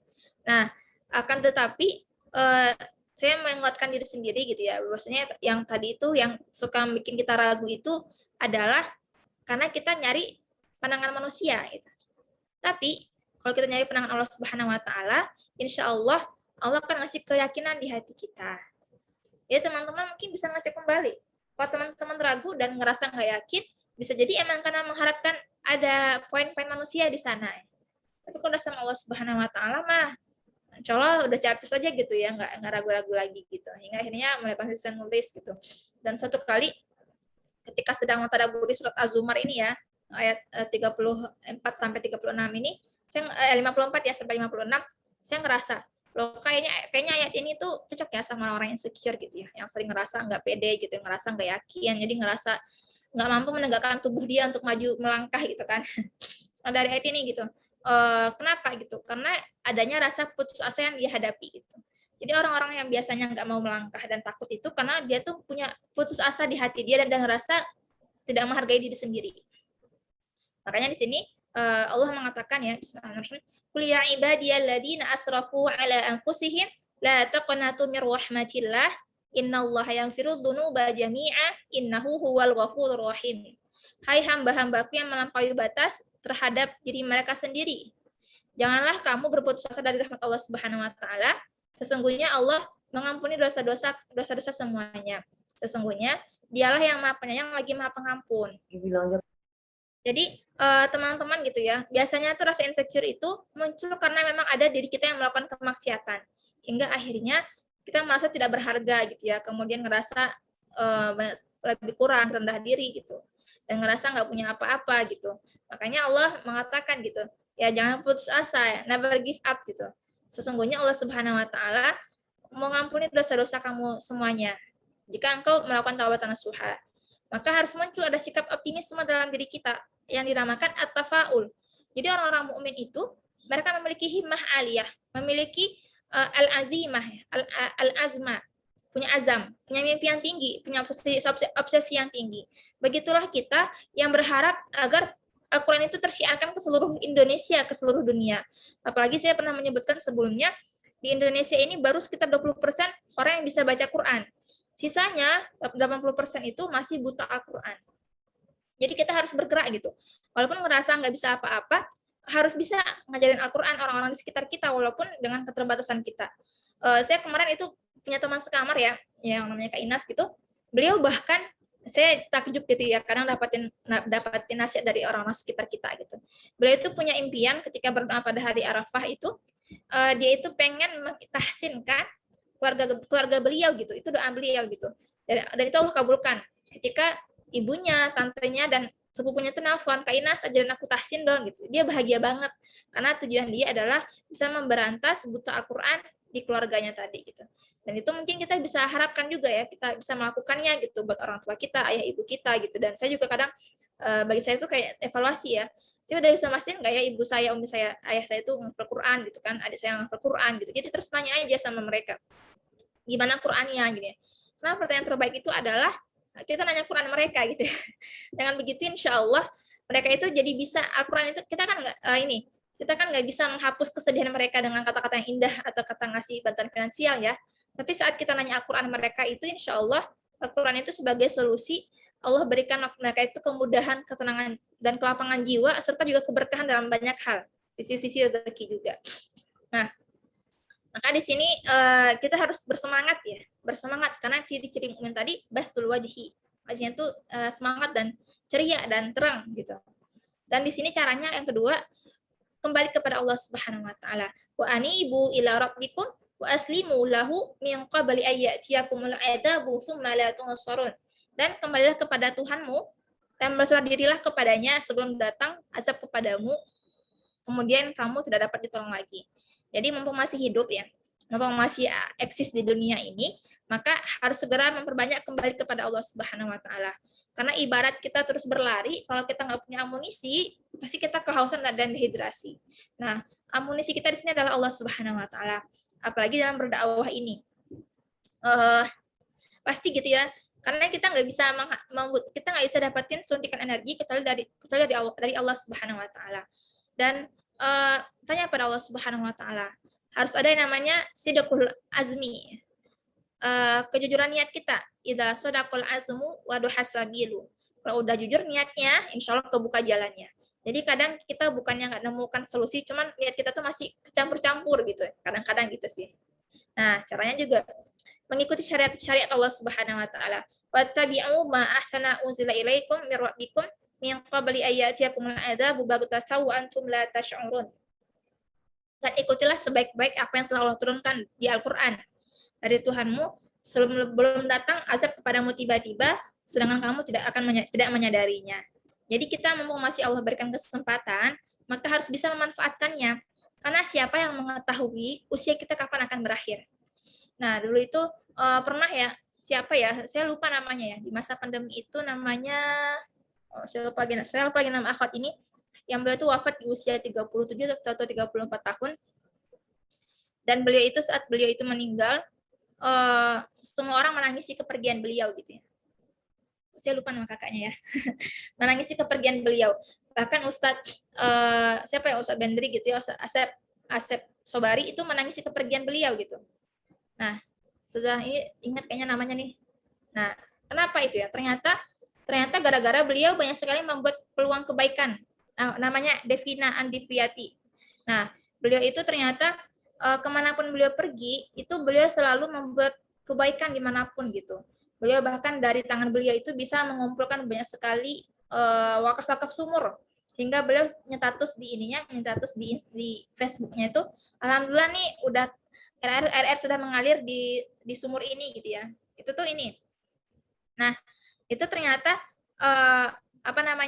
kata Ustadz Bandri ya gitu ya. Beliau belum menikah dan sudah wafat gara-gara Covid ya, gara-gara Covid. Nah, itu tuh saya ngerasa heran kenapa kok banyak orang bicarain beliau gitu. Bahkan saya menemukan 2000 tweetan di Facebook tentang Devina ini gitu. Ternyata kata Ustadz Bandri ini, karena beliau itu saking banyak sekali kebaikan yang dia lakukan hingga apapun itu orang-orang ketika pergi, bahkan Ikhwan ya, para asatis ketika dia pergi itu menangis gitu, ketika dia meninggal menangis. Ternyata karena beliau itu satu kebaikannya suka berinfak gitu ya, suka berinfak dan sering menggalang donasi. Bahkan beliau itu memperhatikan ada ustadz yang kacamatanya itu patah ya, gagangnya, terus nanya, Ustadz minta alamatnya dong gitu, mau ngirimin kacamata. Ustadz minta itu dong nomor rekeningnya buat transferin ini ya, galang donasi buat rumah yang udah mulai rubuh gitu ya, kata beliau. Hingga ketika beliau pergi gitu, beliau itu saya lihat itu di postingan di Facebooknya gitu ya, itu disolati di tengah lapangan dan oleh banyak orang. Jadi kita pasti berharap kita itu termasuk mereka yang Allah berikan kenikmatan disolatkan oleh banyak orang gitu ya ketika kita wafat nanti. Kita bukannya berharap kita terkenalan, kita bukannya berharap banyak followers atau kita sekeren apa, tapi kita berharap orang-orang soleh terus menyebut nama kita pada kita wafat nanti. Nah, inilah di antara caranya ketika kita bisa memberikan ilmu Al-Quran dengan cara apapun, apakah dari harta kita, apakah dari nasihat kita, apakah dari ajakan kita. Karena nggak pernah sia-sia sekalipun kebaikan yang kita sebarkan dengan cara apapun, insya Allah. Nah, ini ya, dakwah tadi gitu, dia itu ibarat memberi atap kepada rumah kita. Nah, teman-teman kan tahu ya, dalam agama Islam itu, misalnya nih, tiang-tiang ini tuh adalah tiang-tiang nih, sendi-sendi rumah itu, zakat, sholat, puasa, haji, itu sisi-sisi sendi-sendi rumah, pasak-pasaknya. Makanya, as-sholatu imaduddin. Nah, kemudian, dinding-dindingnya tadi itu, ada iktisodiyah, ekonomi, askariyah, habis itu pokoknya pendidikan gitu tuh itu dinding-dindingnya. Sedangkan dasarnya itu tadi adalah al-aqidah, akidah Islamiyah. Nah, atap itu adalah jihad fisabilillah. Tanpa adanya atap itu akan terus ada yang namanya hujan, petir, apa namanya akan menerpa rumah itu gitu. Jadi segimanapun kita itu udah kokoh akidah kita, sudah kokoh sholat kita, zakat kita, puasa kita, haji kita, namun saat tidak ada atap yang menutupi, yang menahan dari segala fenomena alam dan bencana, maka semua yang ada dalam rumah tersebut bisa hancur, bisa kembali rubuh gitu ya. Itulah ya jihad tadi gitu. Nah, sekarang ini kan terus banyak tersebar di media massa itu paham-paham yang makin merusak, feminisme, LGBT, kemudian juga ada paham liberalisme, pokoknya banyak banget. Bahkan itu saya menemukan ya di akun-akun Instagram ya, karena lagi ngebahas media sosial ya. Itu ada ahwat feminis, ada apa-apa yang lain, itu banyak banget. Pokoknya banyak banget. Yang itu tuh justru makin sedikit, makin kalah akun-akun kebaikan ini tadi. Nah, bahkan saya pernah menemukan di media sosial Adara ya, Adara itu yang ngebantu untuk Palestina. Itu ada perempuan yang dia itu komen di salah satu akunnya Adara, coba cek ini gitu ya, dia ngetek nama yang aneh gitu ya, nama yang Arab Barat gitu. Pas saya coba cek klik nama itu tadi gitu ya, profilnya, ternyata dia adalah orang Yahudi dan dia itu di akunnya itu Yahudi Love Indonesia. Di situ tuh ternyata dia itu berusaha nge-branding dirinya itu semua kebaikan-kebaikan Yahudi yang itu tentu Indonesia gitu. Dan itu banyak di-follow oleh orang-orang berjilbab hingga akhirnya tadi yang komen tadi itu kan akhwat ya pakai jilbab gitu. Dia ternyata pro Yahudi gitu. Dan sekarang itu bahayanya justru banyak orang-orang yang masih menggunakan hijab, masih berpakaian Islami, namun pikirannya sudah berganti gitu ya. Tidak lagi Islam tapi sudah masuklah nilai-nilai liberalisme, pluralisme, LGBT, feminisme, itu kan banyak banget gitu. Bahkan juga ada namanya fikih mubadalah. Fikih mubadalah itu yang saya temukan juga di akun Instagram, itu fikih tentang yang dia itu memutarbalikkan dalil Al-Quran maupun Sunnah hingga membolehkan banyak hal itu dilakukan oleh perempuan. Misalnya perempuan boleh menjadi imam tarawih ketika bersama laki-laki gitu. Ada seperti itu juga. Pokoknya kita perlu ngebuka mata dan akan segala hal ya. Terhadap maupun itu adalah keburukan. Bahkan saya baca gitu ya, sebagai bentuk jihad kita bukan hanya mengetahui apa saja yang perlu kita lakukan dari sisi kebaikan, namun mengetahui juga keburukan yang terjadi hingga kita bisa menumpasnya. Begitulah urgensinya kita segera berdakwah untuk bisa mensyiarkan Al-Quran ini, agama ini, supaya makin banyak orang yang tergabung dalam jalan dakwah Quran ini. Kenapa seperti itu? Karena kita tidak bisa hanya fokus bagaimana membentuk diri kita saja. Ya. Bagaimana kita menjadi pribadi yang bisa kuat murojaahnya, hafalan Qur'annya, kemudian juga pribadi yang mungkin hafalan Qur'annya, bagus tahsinnya, namun kita perlu ngeh juga terhadap apa yang terjadi di sekitar kita. Karena saat kita fokus pada diri kita, sesungguhnya banyak sekali angin yang menghujam gitu ya, badai gitu ya. Bukan yang kayak kata-kata orang hujan, turunkanlah petir, ya, bukan seperti itu ya, tapi emang bagaimana sekarang itu banyak orang yang terus menumpas agama ini gitu dengan banyak sekali keburukan-keburukan yang terjadi saat ini gitu. Maka kita nggak bisa, ada sebuah istilah Arab aslih nafsak wada'u ghairak. Perbaiki dirimu dan serulah orang lain. Jadi jangan sampai gagal, jangan sampai batal melakukan kebaikan hanya gara-gara orang bilang, akunya masih belum baik, ngapain manggilin orang lain. Justru saat kita memperbaiki diri kita dan mengajak orang lain melakukan kebaikan juga, di saat itu insya Allah kita mendapatkan 2 kebaikan yang akan menjadi jariah bagi kita selanjutnya nanti. Nah, tentunya di sini kita perlu menentukan kita melakukan sesuatu itu gara-gara 2 hal. Kenapa dan bagaimana. Kenapa ini? Apakah gara-gara kita pengen ikut-ikutan aja atau emang karena Allah Subhanahu wa taala. Nah, dengan begitu insya Allah kita akan mudah tidak akan terdistraksi sama banyak hal-hal yang negatif nantinya. Kenapa kamu melakukan itu gitu ya? Ya biar bisa sharing aja gitu. Itu terlalu cetek sekali gitu niatnya. Harus lebih tinggi karena Allah Subhanahu wa taala. Dan bagaimana? Serta bagaimana kita melakukannya? Apakah karena sunnah Rasul atau hanya gara-gara ikut-ikutan saja? Begitupun tadi kita kenapa ini kan ikhlas sunniyah lillahi ta'ala karena Allah Subhanahu wa taala, serta yang kedua itu ittiba'un Nabi sallallahu alaihi wasallam. Itu sebagai syarat diterimanya amal. Ketika kita mengikuti Nabi, maka kita akan mendapatkan inspirasi ketika ngajak orang lain itu mempelajari tahsin. Supaya apa? Waratalnahu tartila. Supaya kalian bisa baca Al-Qur'an itu dengan tartil, dengan perlahan.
Ya, bismillahirrahmanirrahim. Lanjut ya, insyaallah. Nah, atau orang-orang yang baca Qur'annya itu tadi enggak ada tahsinnya gitu. Nanti kita bisa ngingetin dia lagi.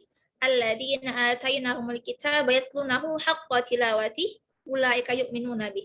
Orang-orang yang baca Al-Qur'an itu dengan sebaik-baik hak tilawahnya, merekalah yang beriman dengan Al-Qur'an itu tadi gitu. Jadi kita benar-benar yang ngikutin Rasul ya. Ada misalnya nih ada orang yang buru-buru ngafal Qur'an ya. Ya jangan buru-buru gitu. Kenapa? Karena kalau buru-buru kita akan bisa melewati kaidah-kaidah isi Al-Qur'an gitu. Hingga nanti kita terlewat mendapatkan kenikmatan Al-Qur'an. Nah, jadi perlu ya tadi dengan ikhlas niat serta juga ittiba'un Nabi sallallahu alaihi wasallam. Kita termotivasi ngajarin Quran bukan gara-gara ikut-ikutan yang lain, tapi bagaimana begitulah Rasul mengajarkan kita.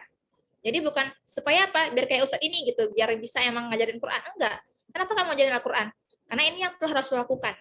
Bahkan Rasul menunjuk para sahabat menjadi duta Al-Quran ya. Seperti yang sudah kita pelajari nih dari 4 sahabat. Ubay bin Ka'ab, Zaid bin Thabit gitu ya. Nah, itu kan gara-gara mereka ngajarin Al-Quran dan Allah memuliakan mereka. Terus di sini juga kita perlu terus selalu menghidupkan ruh Al-Quran dimanapun dan bagaimanapun. Akan selalu ada yang namanya kita sebagai guru Quran, sebagai ya penghafal Quran itu niatnya salah, bosan, kemudian patah hati gitu ya. Saat kita udah ngajar, tiba-tiba nggak ada murid yang datang. Saat kita udah siap setoran, guru nggak hadir. Akan selalu ada patah hati penghafal Quran. Namun sesungguhnya bagi dia tidak ada yang sia-sia. Kenapa seperti itu? Karena dia ngafal Quran itu bukan based on setoran ataupun murojaah saja, tapi karena Allah Subhanahu wa taala telah terus menghidupkan ruh Al-Quran di diri dia. Jadi harus terus nih bagi guru Quran dan siapapun ya memperbanyak interaksi bersama Quran dari sisi apapun. Dengan zikrullah gitu ya, dengan amal surat, dengan murojaah, dengan tilawah, kemudian musahabati ahlul Quran, bersama ahlul Quran. Dan terakhir ini yang saya sampaikan, bagaimanapun kita perlu mencari senjata dari segala dakwah kita tadi, yaitu dengan cara tahajud ya. Ini sebuah potongan yang saya temukan di musola asrama IUA. IUA itu yang di Jamiah Afrikiyah ya. tempat teman saya gitu. Ya, seperti ini ya. Inna qiyamal lail ibadatun minal ibadatil jalilah. Sesungguhnya qiyamul lail adalah ibadah yang teragung. Bahkan Rasul pun kalau saja dia bukan takut bikin umatnya itu susah, Rasul udah hampir mewajibkannya kepada kita. La yulazimuha illa salihun. Nggak akan bisa dilakukan, dilazimi atau dikonsistensi kecuali oleh orang-orang yang soleh. Fahiya da'buhum wa syi'aruhum wa hiya maladdahum wa syugluhum. Ya, sesungguhnya itu adalah merupakan ciri utama, karakter utama orang-orang yang soleh, dan itu syiar utama mereka gitu, alias itu menjadi pegangan utama mereka, serta kesibukan dan kenikmatan bagi mereka. Jadi apa sih kenikmatan bagi orang-orang yang soleh itu? Bukan kenikmatan dari segi makanan ya, atau kerehat mereka, melainkan dari tahajud mereka. Karena Allah Subhanahu wa taala berkata, ini ya, alladzina idza dzukiru biha kharru sujada wasabbahu bihamdi rabbihim wa hum la yastakbirun tatajafa junubuhum anil madhaji'i yad'una rabbahum khaufan wa tama'an wa mimma razaqnahum yunfikun. Nah, fala na'lamu nafsum ma ukhfiya lahum min qurrati a'yun jazaa'an bima kanu ya'malun, di surat As-Sajdah. Bagaimana memang ternyata tahajud itu merupakan kekuatan inti utama orang-orang yang soleh. Nah, makanya kita perlu dong bukan bertanya-tanya apakah aku orang soleh nggak ya gitu, enggak, tapi justru harus menjadikan kita sebagai orang-orang yang soleh dengan cara agar bisa tahajud itu tidak bermaksud di siang hari. Jadi biasanya selelah apapun seseorang, walaupun dia itu terlambat dia tidur di malam hari, namun ketika dia berhasil di siang harinya dia tidak bermaksiat, insya Allah dia mudah terbangun untuk tahajud. Tapi juga pasti akan ada efeknya bagi orang-orang yang terlambat tidur ya. Maka usahakanlah di sini untuk jangan tidur melewati jam 12. Insya Allah masih bisa tahajud walaupun udah mendekati subuh. Nah, di sini ada sahabat yang berbeda sedikit ya dalam sikapnya. Kalau Imam Abu Bakar, saking beliau itu telitinya dan benar-benar menjaga ibadah amal sunnahnya, pasti beliau sekalipun tidak pernah meninggalkan tahajud. Saking benar-benar berhati-hatinya. Namun di sini ada Umar dan Abu Bakar kan kadang sedikit berbeda ya dalam beberapa sikap. Umar ini kan suka kecapean dan kelelahan. Dia khawatir melewatkan qiyamul lail. Maka Umar pun memastikan terlebih dahulu sebelum tidur itu Umar witir terlebih dahulu. Karena qiyamul lail itu kan udah di sepertiga malam gitu ya. Nah, kalau tahajud emang setelah tidur. Jadi kalau Umar itu khawatir ini ntar kalau kebangun subuh gimana ya? Ya udah deh biar aman, witir dulu dah gitu. Teman-teman bisa milih. Saya sih kadang-kadang kalau udah capek banget seharian gitu, dan saya ngerasa udah capek belajar atau gimana gitu ya, dan kayaknya nggak bangun nanti nih gitu ya, khawatir gitu, ya minimal witir dulu lah 1 rakaat gitu ya, soalnya nggak lama, sehingga kita jadi lebih tenang lagi. Dan ini ya, siapa tahu ya hari ini gitu ya, saya berharap sekali ini bukan hanya menjadi sebuah hari yang akan berlalu begitu saja, namun menjadi sebuah inspirasi dan ada tergerak teman-teman untuk melakukan kebaikan dan mendahulukan Al-Quran ya. Nah, insya Allah siapa tahu hal ini bikin teman-teman ke surganya Allah Subhanahu Wa Taala. Rubba amalin sogirin yudkhilukal jannah. Bisa jadi ada sebuah perbuatan kecil yang membuat kamu masuk ke surganya Allah Subhanahu Wa Taala. Qala Nabi Sallallahu Alaihi Wasallam, marra rajulun bi ghusnin syajarah ala zahri tariqin faqala wallahi al-anhayna ada anil muslimin la yudihim pada kalal jannah. Jadi laki-laki yang lagi lewat sebuah jalan, terus dia ngelihat ranting mungkin yang berduri. Terus kata dia, pokoknya aku pengen menghilangkan ranting ini gitu ya, ranting ini dari orang-orang muslimnya supaya nggak mengganggu mereka atau melukai mereka. Hanya gara-gara hal itu saja, Allah ada kalahul jannah. Allah masukin dia ke surganya Allah Subhanahu Wa Taala. Nah, tentunya insya Allah bersama Al-Quran itu mimpi kita lebih besar dan lebih tinggi. Kita bukan hanya meninggalkan layu dihim saja, menghilangkan duduk di jalanan, tapi kita ingin menghilangkan kebodohan umat dari tidak bisa membaca Al-Quran.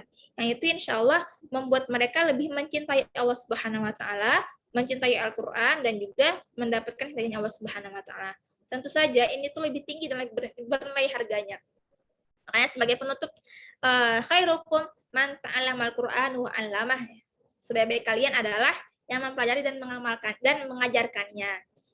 Semoga Allah Subhanahu wa taala memberikan kita terus hidayah dan rahmat ya, supaya bisa tergerak untuk mendakwahkan Al-Qur'an ini dengan cara apapun dan dimanapun. Sekian pada malam hari ini ya, di sini masih sore. Syukran buat semuanya. Assalamualaikum warahmatullahi wabarakatuh. Waalaikumsalam warahmatullahi wabarakatuh. Masya Allah. Syukran jazakillah khairan kepada Ustazah Rifda yang sudah menyampaikan motivasi dan materinya pada malam hari ini. Selanjutnya kita buka sesi tanya jawab ya kepada teman-teman yang ingin bertanya, dipersilahkan boleh melalui kolom chat atau langsung diaktifkan mikrofonnya. Silakan teman-teman.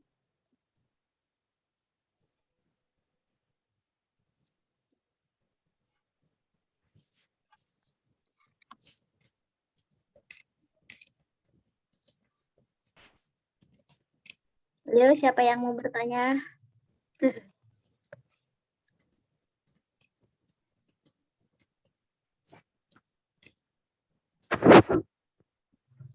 Insya Allah semoga semua pada paham ya dengan apa yang sudah disampaikan oleh Ustazah. Kita kasih waktu lagi kepada teman-teman yang ingin bertanya atau sedang memikirkan apa ya pertanyaannya.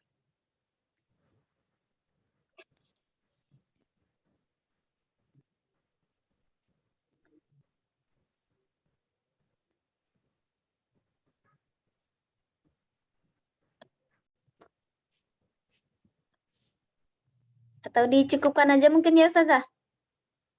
Ya, insya Allah. Alhamdulillah. Insya Allah ini lah ya, udah pada ini ya, udah pada Allah berikan.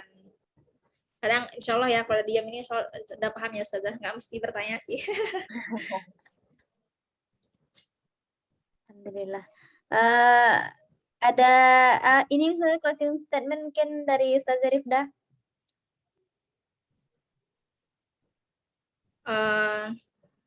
Ya, apa ya, closing statement ya, insya Allah. Saya juga mungkin menyampaikannya udah mendekati jam 10 juga ya, cukup panjang. Teman-teman kita kan sebentar lagi nih mau tidur ya, mau tidur nih semuanya. Nah itu kan saya sih belum tidur ya, masih sore di sini. Itu kan tidur itu di yu'tabar al-mautus shagir ya. Tidur itu kan dihitung sebagai kematian yang kecil, alias sebenarnya Allah itu sedang yampusu arwahana faminhum may yu'iduhu wa minhum may yaqbiduhu. Jadi Allah itu sedang ketika teman-teman nanti akan tidur itu kan ada yang Allah tahan nyawanya ya, hingga dia meninggal gitu. Ada yang Allah kembalikan hingga dia terbangun gitu. Setelah tidur gitu kan. Nah, jadi kita kan terus melalui bangun ke bangun ya nggak sih? Bangun ke bangun setiap harinya gitu. Habis tidur bangun lagi, tidur bangun lagi gitu. Ketahuilah sebenarnya ketika teman-teman bangun itu pertanda Allah mengembalikan nyawa kita semua. Nah, maka memang bentuk ibadah kita pertama kali adalah bersyukur saat kita bangun. Itu pertanda Allah Subhanahu wa taala menginginkan kebaikan untuk kita. Apalagi banyak sekali orang-orang yang meninggal saat tidur ya. Jadi dibandingkan yang meninggal gara-gara sakit, meninggal gara-gara di medan jihad atau yang lainnya, lebih banyak lagi yang meninggal di saat tidur. Maka syukurilah setiap momentum bangun ketika pagi hari, kemudian segeralah memiliki rencana untuk melakukan kebaikan. Begitu ya. Jangan disia-siakan hari per hari. Karena kita bukan dihitung tua dari seberapa bertambah usia kita pada hari milad kita, melainkan seberapa cepat waktu terus berlalu dengan terus bergantinya hari. Nah, semoga di sini dengan posisi apapun, siapapun gitu ya, berapapun jumlah anak gitu ya, kemudian juga kemudian punya keluarga gitu, santri ataupun yang lainnya, itu terus membuat kita menyadari bahwasanya semua di sini memiliki peran-peran penting.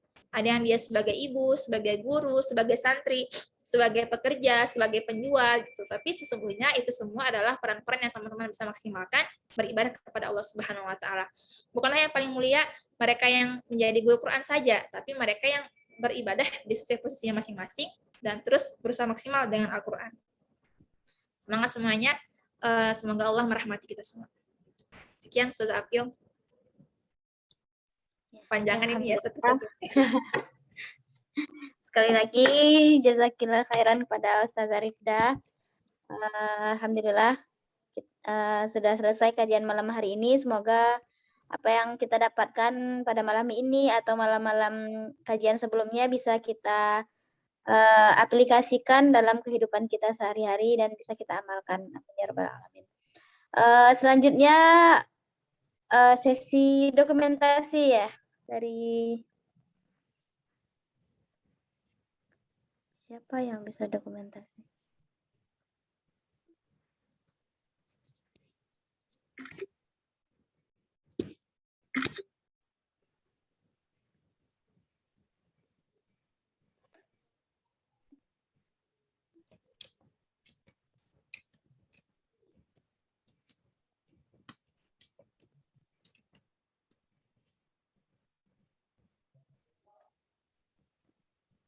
Afwan Ustazah email.